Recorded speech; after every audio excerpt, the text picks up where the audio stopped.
Um vexame por mês. Essa é a média do Flamengo nesse ano. O que mudou da final da Libertadores em agosto de 22 para a eliminação vergonhosa contra o Olímpia em agosto de 23? Eu vou te mostrar como o melhor elenco e mais caro do Brasil foi ladeira abaixo. Eu vou de onde tudo começou. 19 de outubro de 2022, Flamengo campeão da Copa do Brasil. 29 de outubro de 2022, Flamengo campeão da Libertadores em cima do Atlético Paranaense. Tudo isso com o treinador Dorival Júnior, ou melhor, Genial Júnior. Beleza? Aparentemente tudo certo, só que menos de um mês depois, dia 26 de novembro, Dorival Júnior anunciou sua saída do Flamengo. Por quê?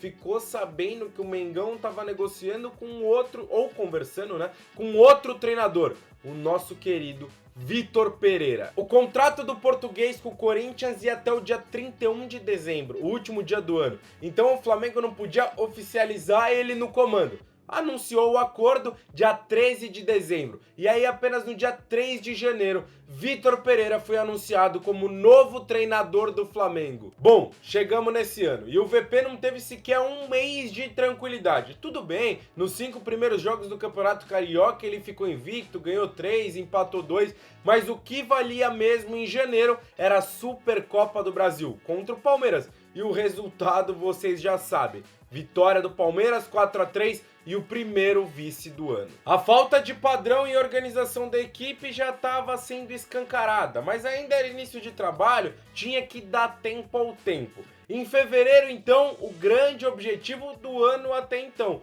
o Mundial de Clubes. E a derrota pro Al Hilal, dolorosa, por 3-2, não deu o Flamengo nem a chance de disputar a final. E o Real Madrid tá esperando até agora. As 3 vitórias no Campeonato Carioca, pouco importa, mas logo na volta, já a derrota no primeiro jogo da Recopa pro Independente Del Valle. Tudo bem, venceu um clássico contra o Botafogo que deu uma moral e chegando no mês de março, logo de cara, o jogo da volta contra o Del Valle. Precisava ganhar de um gol de diferença e ganhou, mas nas penalidades foi derrotado e mais uma vez foi vice-campeão. Logo em sequência, 2 clássicos, Vasco e Fluminense, e perdeu os 2. Essa derrota pro tricolor deu o vice-campeonato da Taça Guanabara pro Flamengo. Eu não sei como o Vitor Pereira não caiu. Perdeu 3 campeonatos, perdeu mais os 2 clássicos e mesmo assim seguiu no comando. Tudo bem, vamos para a semifinal do Campeonato Carioca. Dessa vez, com 2 vitórias, o Flamengo eliminou o Vasco da Gama e vai enfrentar mais uma vez o Fluminense na final. Tamo em abril, mês importante, estreia de Brasileiro, Libertadores, Copa do Brasil. Embalado pelas 2 vitórias contra o Vasco, pegou o Fluminense na final e ganhou o primeiro jogo 2-0. Já viajou para jogar contra o Alcas, estreante em Libertadores, abriu 1-0, mas fez o favor de tomar 2-1. Jogando pessimamente mal, com invenções do Vitor Pereira, Marinho na lateral, coisas que não dá pra acreditar. Voltou pro Rio de Janeiro pra fazer a final, o jogo da volta contra o Fluminense e não viu a cor da bola. 4-1 em pleno Maracanã, mais um vice no ano e aí foi fim da linha. Vitor Pereira demitido, não teve como, né? E aí lá vai pegar o poderoso Maringá pela 3ª fase da Copa do Brasil e toma 2-0, jogando pessimamente mal, até que antes da estreia no Campeonato Brasileiro contra o Curitiba é anunciado o novo treinador, Jorge Sampaoli. O Flamengo estreia bem no Campeonato Brasileiro contra o Curitiba, que é um time bem inferior tecnicamente, vai ganhar do Nublense no Maracanã num jogo pragmático. Na estreia do Sampaoli, joga bem, o time melhora, mas perde pro Internacional no Beira-Rio e aí vira o confronto contra o Maringá, passa o carro 8-2.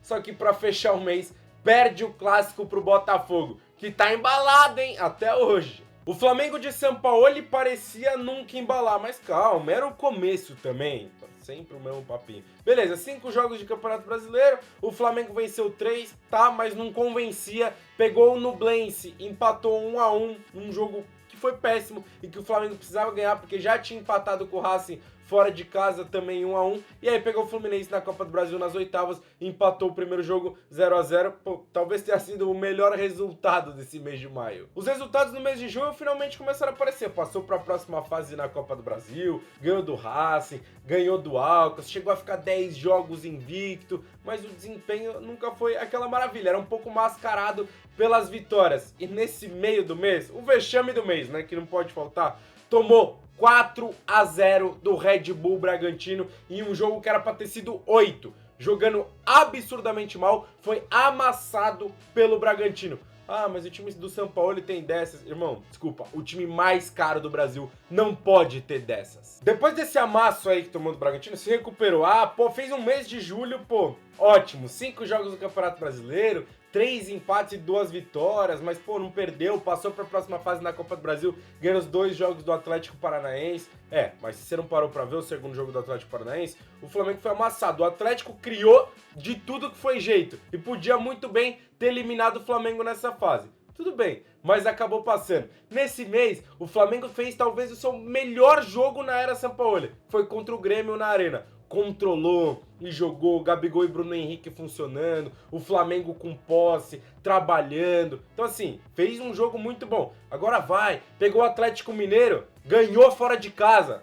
Fez um jogo péssimo, tá? Pelo menos 70 minutos desse jogo foi muito mal, até o Arrascaeta entrar e virar. Mas vinha numa sequência boa, de resultados, nem sempre de desempenho. Até que nesse jogo, depois dessa virada heróica contra o Atlético Mineiro lá no Independência, o fatídico soco na cara do preparador físico no Pedro. E assim, a gente tem que falar de gestão. Ah, mas a diretoria vai fazer o quê pro cara não dar um soco na cara? Mano, acho que nesse caso até a diretoria não tinha muito o que fazer, mas um mês antes, Marcos Braz e o Gabigol tinham discutido feio no vestiário por conta do gramado do Maracanã, Gabigol multado. Então assim, o Flamengo é sempre um turbilhão, mano. Nunca consegue controlar. E aí chega desse jeito, depois de um soco na cara de um centroavante, em que o técnico, pô, aceita a situação, passa um paninho que o cara é amigo dele, o cara é mandado embora, beleza, continua, chega no jogo contra o Olímpia, faz um primeiro jogo ruim no Maracanã, em que faz um gol num lampejo de Gabigol e Bruno Henrique, no gol de cabeça do Bruno Henrique, toma um sapeco do Cuiabá, 3-0, que também não viu a cor da bola, tem que ser dito.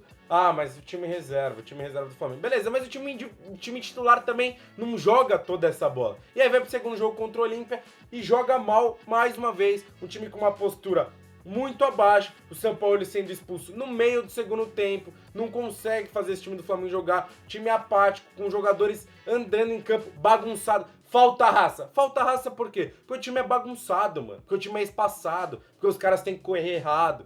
E aí o Flamengo, pô, precisando fazer um gol, o Pedro também não entra, alguém sabe o motivo por aí ou não? Detalhe, o vexame do ano, que até agora tá sendo jogado no lixo, porque não dá para um time como o Flamengo disputar só a Copa do Brasil, porque já deu adeus ao Campeonato Brasileiro também. Não tem como o time mais caro, o time que mais gastou nessa janela, mais de 95 milhões, disputar um campeonato, que é a Copa do Brasil. Eu não sei vocês, mas pra mim, o Flamengo jogou o ano no lixo. Eu quero saber de você, o que você acha, deixa nos comentários. Espero que você tenha gostado, tamo junto.